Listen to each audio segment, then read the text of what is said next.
د پرلط سل شپې پوره شولې، تر اوسه پورې زموږ مطالبه نه ده حل شوې. بوک هړتال هم په دې کې وسولو، هېچا زموږ سره رابطې نه دي کړي. په دې حواله ته څه وایه؟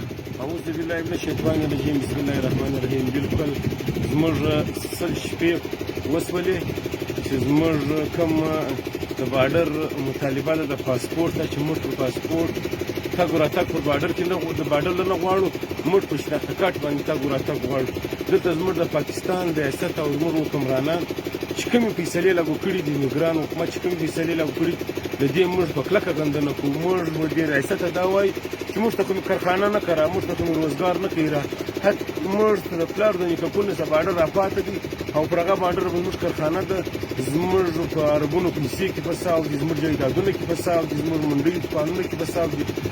موږ ریاست ته دا وایو چې موږ نن په بوک هړتال کې پرون کښېنستلو، درې دېرش ګنټې چې موږ کښېنستو، زموږ ولس او زموږ دلته سپین ږیري ځوانان په دونې جذباتو کې راغلل چې موږ ته خواستی وزارۍ وکړلې چې موږ د بوک هړتال سره ولاړ شولو، موږ یو رقم په زوره را ولاړ کړلو.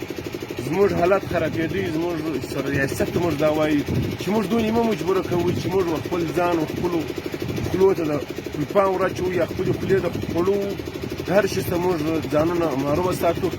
لیکن موږ ریاست ته دا وایو چې زموږ مطالبات یې اخري هدف به ستاسې څه شي؟ اخري هدف موږ ریاست ته دا وایو چې موږ 3 میاشتې ولس شپې درته تېرې کړلې، زموږ په فیصلو زموږ پر خبره باندې ته عمل نه دی کړی.